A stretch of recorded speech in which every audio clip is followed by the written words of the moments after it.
Ya Ali Madad. Otherwise, Rai Abu Ali Missionary, wise number 451.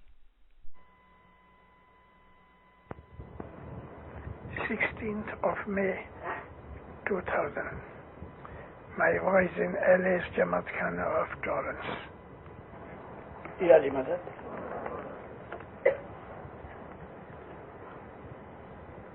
Swami Maharaja,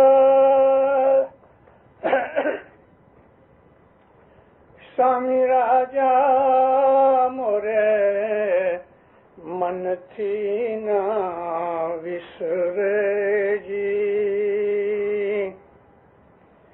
suno suno man rahiya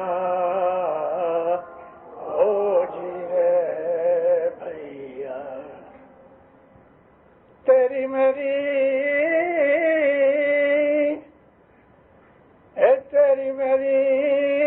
saya ek man ek chinta, Swami Raja bharapur raiya ho ji re bhaiya. مولانا حضرت امام پہ صلوات پڑھو مومنو، محمد محمد. اے مومنو، خدا نے خلقت بنائی محبت سے، اور خدا خود محبت ہے. محبت خدا کی طرف سے آتی ہے. اللہ کے ناموں میں ایک نام ہے الودود. الودود کہتے ہیں محبت کرنے والا اور محبت دینے والا.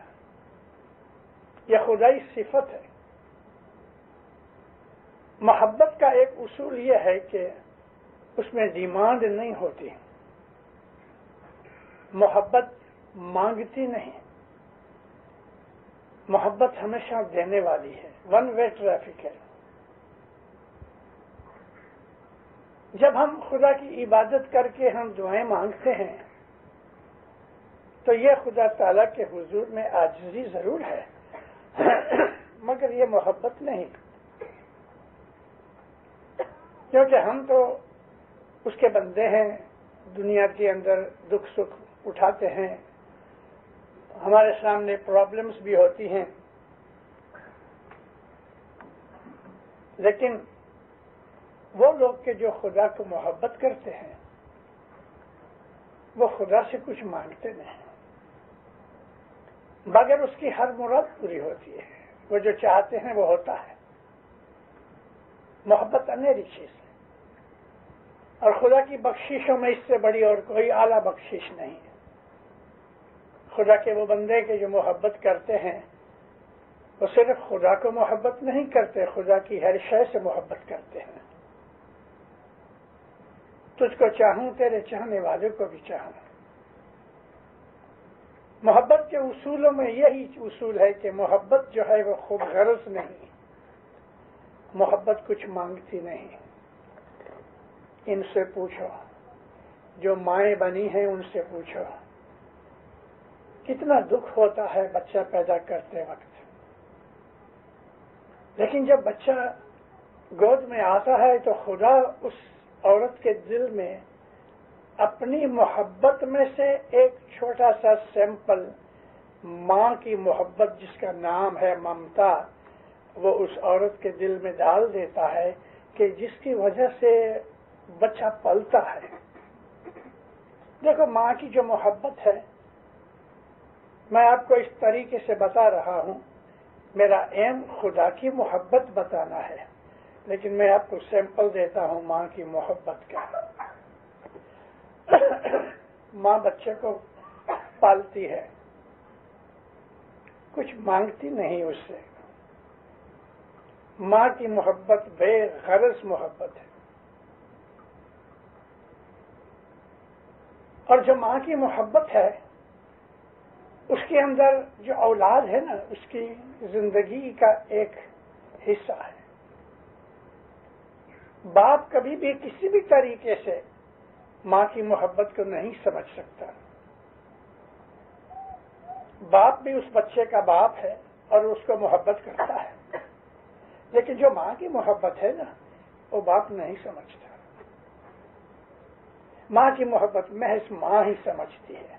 اور جو عورت ماں نہیں بنی، خدا ان کو بناوے، میری دعا ہے، لیکن جو عورت ماں نہیں بنی وہ بھی ماں کی محبت کبھی نہیں سمجھ سکتی. ماں کی محبت اسی وقت پیدا ہوتی ہے کہ جب بچہ اس کی چھاتی پہ آ کے سو جاتا ہے. بچہ پیدا ہوتا ہے تو پہلے ماں کو دیتے ہیں، اس کا سب درد دکھ غم دور ہو جاتا ہے. نبی کریم رسول اکرم صلی اللہ علیہ وسلم کسی ایک لڑائی کے اندر مسلمان جیت گئے اور ایک کرسی کے اوپر نبی کریم بیٹھے ہیں. جو دشمن تھے وہ بھاگ گئے. آپا دھاپی پڑی تھی، لاشیں پڑی ہوئی ہیں، دھوڑ مٹی اڑ رہی ہے.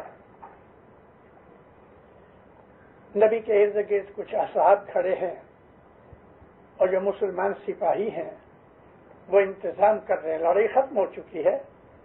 بھاگنے والوں کا اس زمانے کے اندر کیمپ وغیرہ جو ہوتے تھے لوٹتے تھے.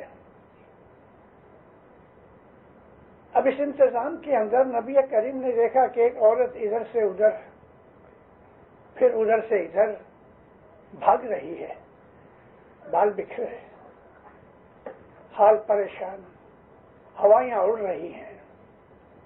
2-3 دفعہ ادھر سے ادھر سے گئی. نبی کہتے ہیں اس کو دیکھو، اس عورت کو کیا تکلیف ہے، ادھر سے بھاگ رہی. 1-2 آدمی بھاگے، عورت کو پکڑا اور کہنے لگی میرا بچہ گم ہو گیا. نبی کو کہتی ہے، رسول نے فرمایا 2-3 جنے جاؤ اس کے بچے کو ڈھونڈو. عورت ساتھ گئی، کوئی ادھر گئے کوئی ادھر گئے. تھوڑی دیر میں بچہ مل گیا. بچہ رو رہا تھا.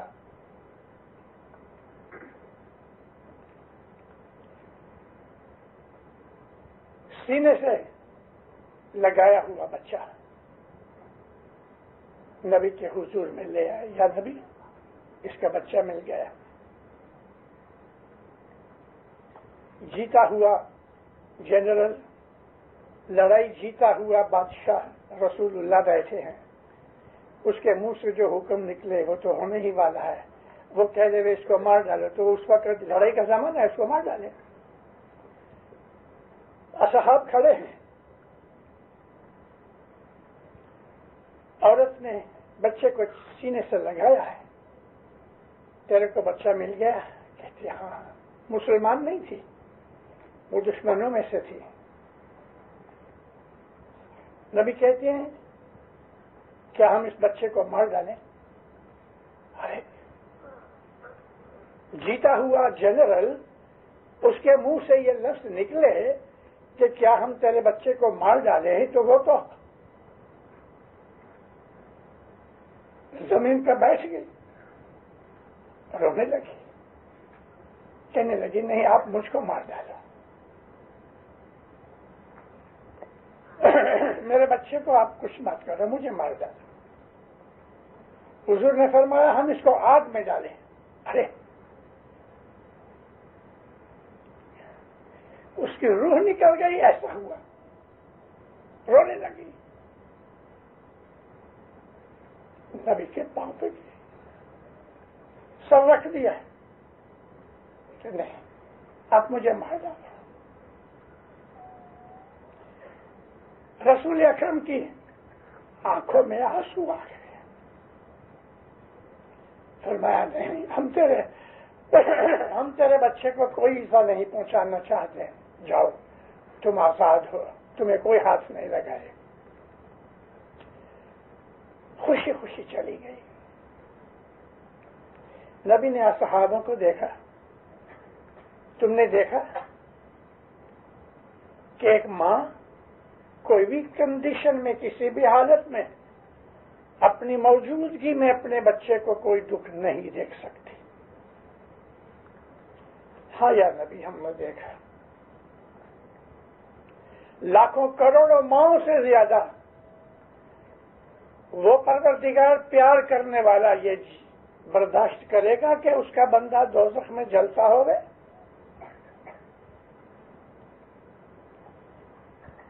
سب کی آنکھوں میں سے آنسو اتر رہے ہیں۔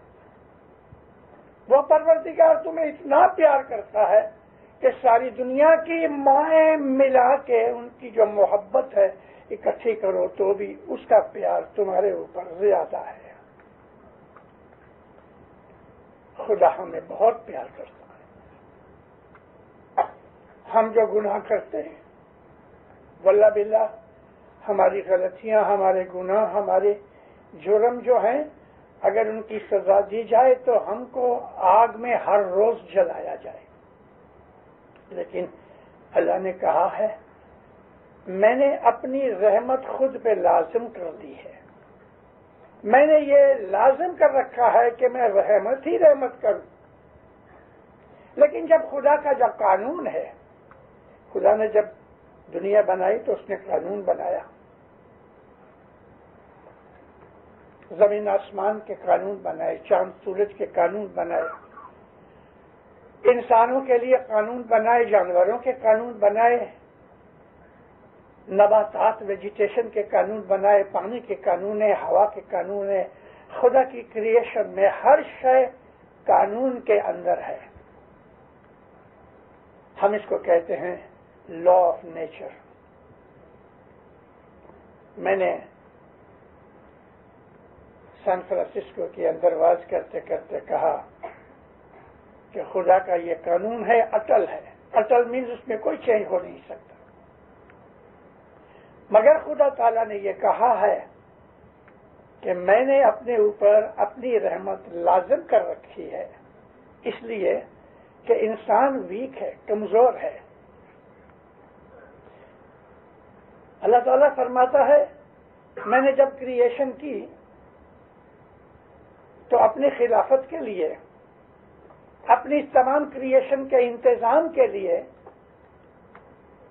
میں نے اپنی اس نعمت کو پہاڑوں کو سونپا کہ بھئی تم میری ساری اس قدرت کا انتظام کرو گے۔ اللہ تعالیٰ کے قرآن میں لکھا ہے، پہاڑ بولتے نہیں، مگر اس میں کچھ بھید ہے کہ اللہ نے پہاڑوں کو کہا کہ یہ میرا ٹرسٹ لوگے۔ یعنی ٹرسٹ کیا ہے؟ خدا کی خدائی کا انتظام کرنا۔ پہاڑوں نے کہا یا اللہ ہم تو بہت محتاج ہیں۔ اللہ فرماتا ہے میں نے سمندر کو، ہوا کو، یہ تمام کریشن کے اندر جو اس نے یہ قدرتیں بنائی ہیں، اس کریشن میں ایک ایک کو اس نے یہ آفر کی کہ یہ ٹرسٹ لو، مگر کسی نے ہاں نہیں کی۔ مگر جب انسان کو سونپا گیا تو اس نے جھپٹ مار دی کہ ہاں میں کروں گا۔ اللہ تعالیٰ کہتا ہے انسان جلد باز ہے۔ جلد باز کا مطلب کوئک نیچر، سوچے سمجھے بغیر گر پڑتا ہے۔ انسان نے قبول کر لیا۔ اب خدا تعالیٰ نے انسان کو یہ ساری چیز سونپ دی اور اس کو یہ طاقت دی کہ فرشتوں کا ماسٹر بنا دیا۔ فرشتوں کو کہا اس کی تابعداری کرو، اور فرشتوں نے تابعداری کی۔ انسان کو خدا تعالیٰ نے جو قدرتیں بخشی ہیں وہ آپ دیکھ لو۔ ہمارے سامنے آج سائنس کی کتنی چیزیں، انسانی برین نے کیا کیا چیزیں بنا رکھی ہیں۔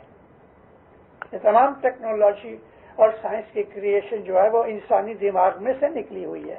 ابھی ٹھہرو، 5-10 برس کے بعد آپ کو ایسی ایسی چیزیں ملیں گی کہ جو آج ہم سپنا بھی نہیں دیکھ سکتے۔ بہت کچھ آئے گا، بہت کچھ۔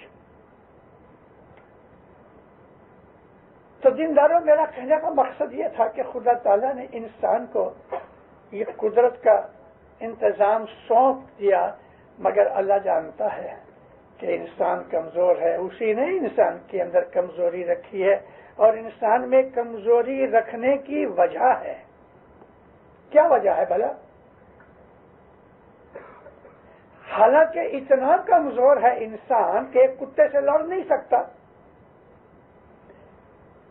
لیکن ہاتھی کے اوپر 12 برس کا 10 برس کا لڑکا بیٹھا ہے، اس کو یہ پاؤں ہلاتا ہے تو وہ ادھر مڑ جاتا ہے، یہ پاؤں ہلاتا ہے تو ادھر مڑ جاتا ہے۔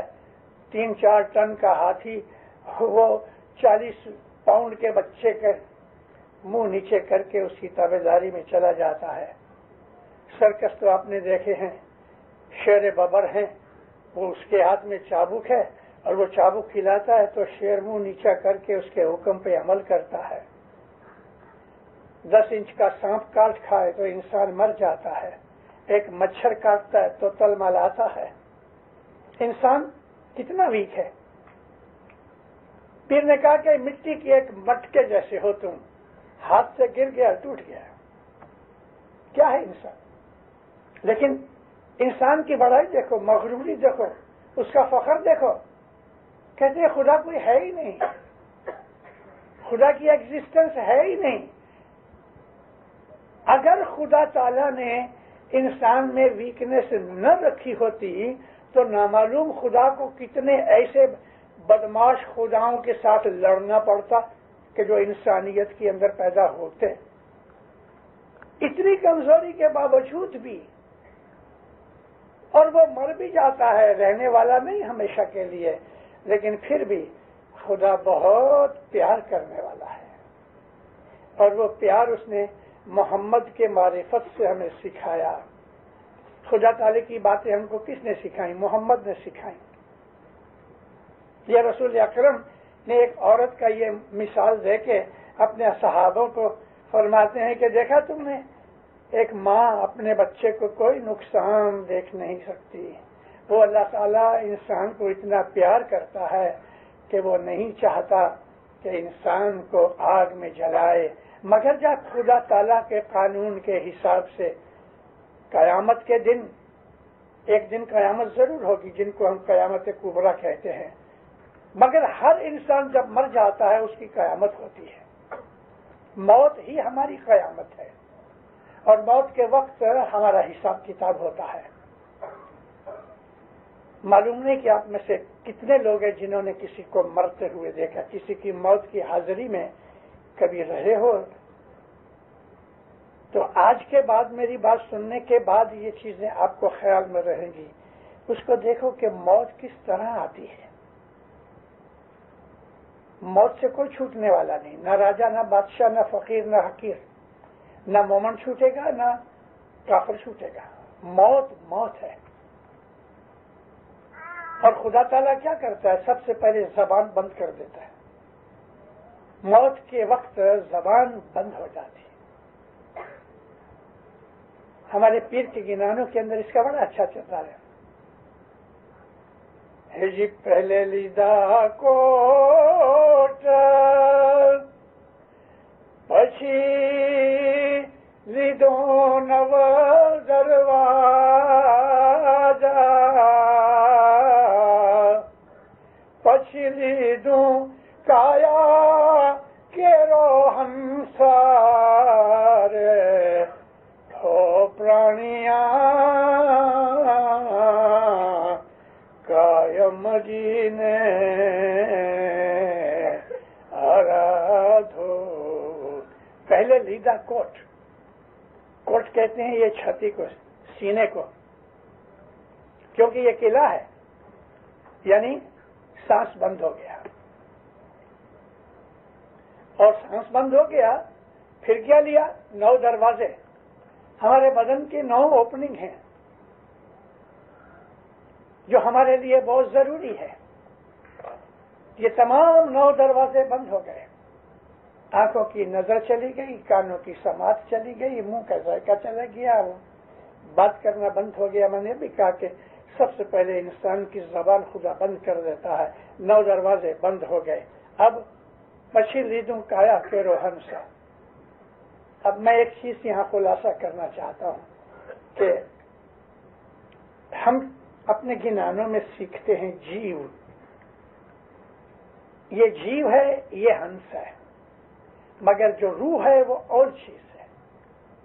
روح پاک ہے، روح خدا تعالیٰ کے حکم سے ہے، روح نور ہے، روح کو کوئی عیب نہیں لگتا، ہمارے گناہ ہماری روح کو کوئی تنگ نہیں کرتے، سزا و جزا ہمارے جیو کو ہوتی ہے۔